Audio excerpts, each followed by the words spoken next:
துபாயில் பறக்கும் டாக்ஸி அடுத்த ஆண்டு தொடக்கத்தில் அறிமுகப்படுத்தப்பட இருக்கிறது. ஜாபி ஏர்கிராஃப்ட் மற்றும் ஸ்கைபோர்ட்ஸுடன் இணைந்து துபாய் RTA இதை செயல்படுத்த திட்டமிட்டு இருக்கிறது. இதற்காக வெர்டிபோர்ட்ஸ் எனப்படும் பறக்கும் டாக்ஸிகளுக்கான பிரத்யேக ஏர்போர்ட்களை துபாயின் பல்வேறு இடங்களில் உருவாக்கப்பட இருக்கிறது. Dubai international airport, Palm Jumeirah, downtown Dubai, Dubai Marina ஆகிய இடங்களில் பறக்கும் டாக்ஸிகளுக்கான வெர்டிபோர்ட்ஸ் அமைக்கப்பட இருக்கிறது.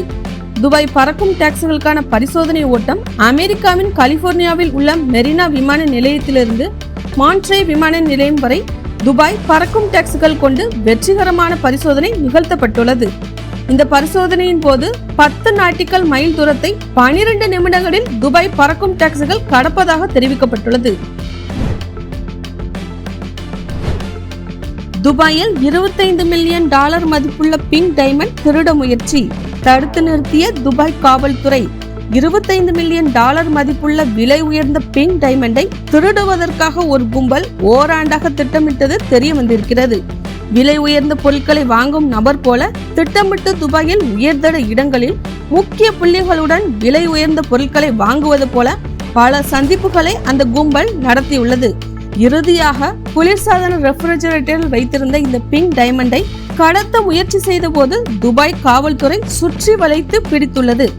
மேலும் அந்த பிங்க் டைமண்ட் பறிமுதல் செய்து உரிமையாளரிடம் ஒப்படைத்துள்ளது.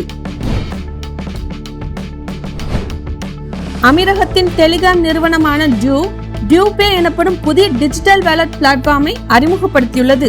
இதன் மூலம் வங்கி கணக்கு இல்லாமலேயே சம்பள பண பரிவர்த்தனையை மொபைல் ஆப் மூலம் பெற வசதி செய்யப்பட்டுள்ளது. சமீபமாக அமீரகத்தில் டிஜிட்டல் வேலட் முறையில் பண பரிவர்த்தனை அதிகரித்து வருகிறது. இந்த ஆண்டு 8.28 பில்லியன் தனவுக்கு நிகரான பண பரிவர்த்தனை டிஜிட்டல் வேலட் மூலம் நடைபெறும் என எதிர்பார்க்கப்படுகிறது. சமீபத்தில் துபாய் வீடுகளில் உள்ள பார்ட்டிஷன்களை சட்டவிரோதமாக அறிவித்து அதை அகற்றும் பணி நடைபெற்றது. துபாயில் வசித்து வந்த ஏராளமான குடியிருப்பு வாசிகள் பார்ட்டிஷன் முறையை பின்பற்றி வீடுகளை பயன்படுத்தி வந்துள்ளனர். இதை அகற்றும் பணி தீவிரமடைந்த காரணத்தினால் வீட்டின் உரிமையாளர்களுக்கு அதிக அளவிலான இழப்பு ஏற்பட்டிருப்பதாக கூறப்படுகிறது. அதிகபட்சமாக சில வீட்டு உரிமையாளர்களுக்கு 45,000 திர்ஹம்கள் வரை இழப்புகள் ஏற்பட்டிருப்பதாக கூறப்படுகிறது.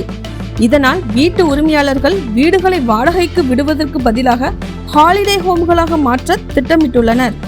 சுற்றுலா பயணிகள் வரும் நேரத்தில் மட்டுமே வீடு பயன்படுத்தப்படும் என்பதால் மற்ற நேரங்களில் வீட்டை முறையாக பராமரிக்க முடியும் என்று அவர்கள் கருதுவதாக கூறப்படுகிறது. உலகிலேயே முதல் முறையாக துபாய் ஏர்போர்ட்டில் AI தொழில்நுட்பத்துடன் கூடிய இமிகிரேஷன் காரிடார் அமைக்கப்பட்டுள்ளது. இதனால் ஒரே நேரத்தில் 10 பயணிகள் தொடர்ச்சியாக எந்த ஒரு ஆவணத்தையும் காட்டாமல் இமிகிரேஷனை கடந்து செல்ல முடியும்.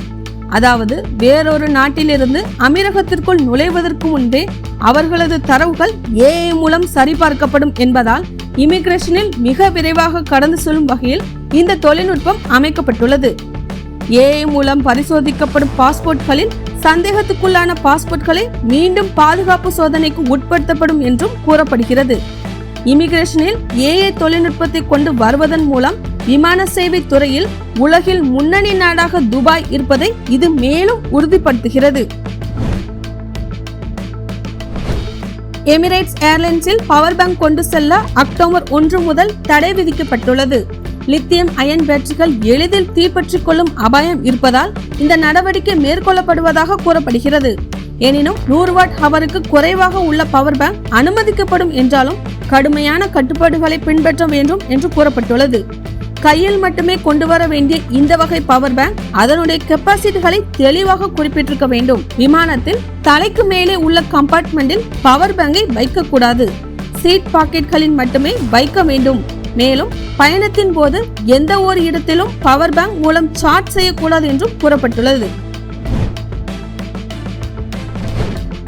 ஓரடோ நிறுவனம் ஓமன் டோஃபர் பகுதியில் சலாலா டேட்டா சென்டரை அறிமுகப்படுத்தியுள்ளது. மேலும் இதே நிறுவனம் கடலுக்கு அடியே செல்லக்கூடிய மெரைன் கேபிள் இணைப்பு நிலையத்தையும் அதே பகுதியில் அறிமுகப்படுத்தி இருக்கிறது. இந்த சப்மரைன் கேபிள் இணைப்பானது ஐரோப்பா, ஆசியா மற்றும் ஆப்பிரிக்காவை இணைத்து அதிவிரைவான இன்டர்நெட் சேவைகளை வழங்கி வருகிறது. சலாலா டேட்டா சென்டர் 125 அடுக்குகளை கொண்டதாக தற்பொழுது திறக்கப்பட்டுள்ளது. இது 500 அடுக்குகளை கொண்டதாக விரிவுபடுத்தப்படும் என்றும் கூறப்பட்டுள்ளது. இந்த டேட்டா சென்டர் கிளவுட் மற்றும் AI தொழில்நுட்பங்களுக்கு பெருமளவு பயன்படும் என்பதால் அது சார்ந்த சர்வதேச நிறுவனங்கள் ஓமனில் முதலீடு செய்ய முன்வரும் என்று எதிர்பார்க்கப்படுகிறது. சவுதி அரேபியாவில் உருவாகும் கம்ப்யூட்டர் உற்பத்தி தொழிற்சாலை. சவுதி அரேபியாவில் 2 லட்சம் சதுர மீட்டர் பரப்பளவில் PC, லேப்டாப் மற்றும் ஸ்மார்ட் போன்களை தயாரிக்கும் தொழிற்சாலை அமைக்கப்பட இருக்கிறது. இதற்காக சவுதி அரேபியாவின் பப்ளிக் இன்வெஸ்ட்மெண்ட் ஃபண்ட் நேரடியாக நடத்தும் அலர்ட் நிறுவனத்துடன் சீனாவின் லினோவா நிறுவனம் பார்ட்னர்ஷிப் முறையில் இணைந்துள்ளது.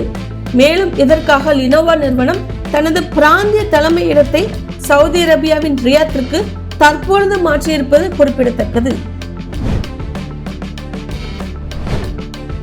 துபாயில் ஆர்டிபிஷியல் இன்டெலிஜென்ஸ் படிப்பதற்காக பிரத்யேகமாக முகமது பின் சையத் ஆர்டிபிஷியல் இன்டெலிஜென்ஸ் பல்கலைக்கழகம் தொடங்கப்பட்டுள்ளது. இதில் முதல் முறையாக AUG புரோகிராம் அறிமுகப்படுத்தப்பட்டுள்ளது.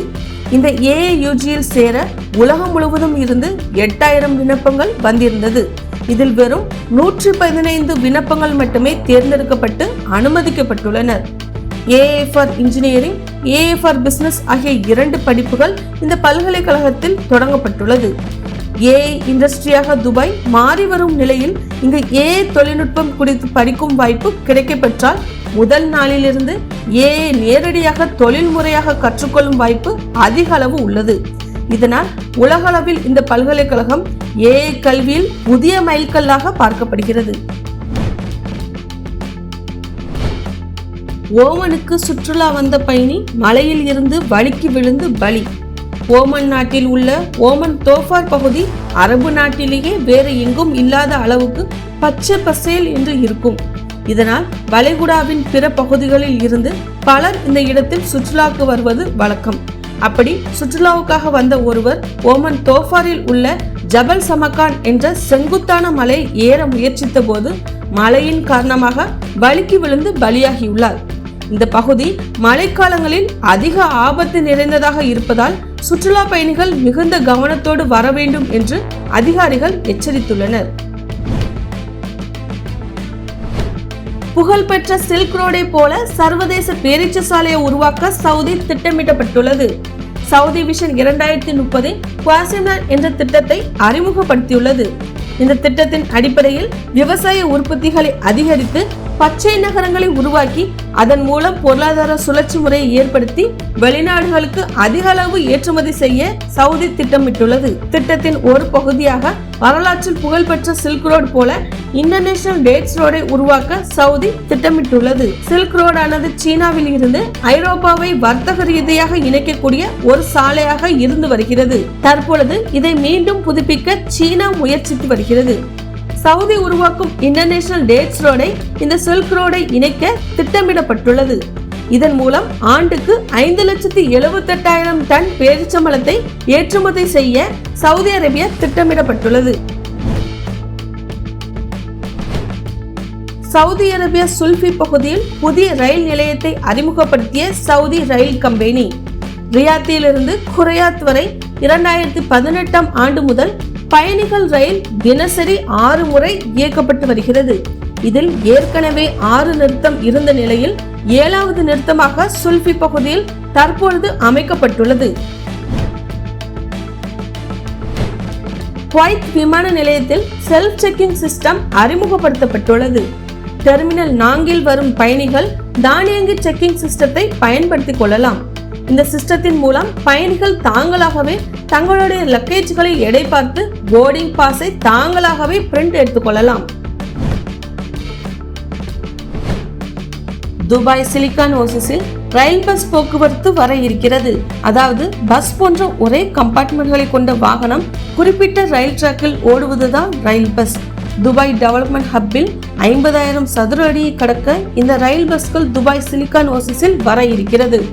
இதனுடைய பணிகள் மற்றும் சோதனைகளை மேற்பார்வையிட ரயில் பஸ் டெவலப்மெண்ட் ஹப் என்பதை துபாய் அரசு உருவாக்கி கண்காணித்து வருகிறது. அடுத்த ஆண்டு மே மாதத்திற்குள் இதன் பணிகள் முழுமையாக நிறைவேறி மக்கள் பயன்பாட்டிற்கு வரும் என்று எதிர்பார்க்கப்படுகிறது. அமீரகத்தின் ஹட்டா டேமிலிருந்து மின்சாரம் எடுத்து துபாய் நகரத்திற்கு கொண்டு வரும் பரிசோதனை முயற்சி வெற்றிகரமாக நடைபெற்றுள்ளது. துபாய் எலக்ட்ரிசிட்டி அண்ட் வாட்டர் அத்தாரிட்டியின் உதவியோடு ஹட்டா டேமில் ஹைட்ரோ எலக்ட்ரிக் பவர் மூலம் மின்சாரம் எடுக்கும் பணி தொடங்கப்பட்டது. 250 மெகாவாட் மின்சாரத்தை உருவாக்கி மணிக்கு 1500 மெகாவாட் மின்சாரத்தை சேமிக்கும் வகையில் இந்த பவர் பிளான்ட் உருவாக்கப்பட்டுள்ளது. இங்கு உற்பத்தியாகும் மின்சாரம் நேரடியாக துபாய்க்கு கொண்டு வந்து பயன்படுத்த திட்டமிடப்பட்டுள்ளது. இதன் அடிப்படையில் முதல் கட்டமாக ஹட்டா டேமில் இருந்து துபாய்க்கு மின்சாரம் கொண்டு வரும் திட்டம் வெற்றிகரமாக நிறைவேற்றப்பட்டுள்ளது.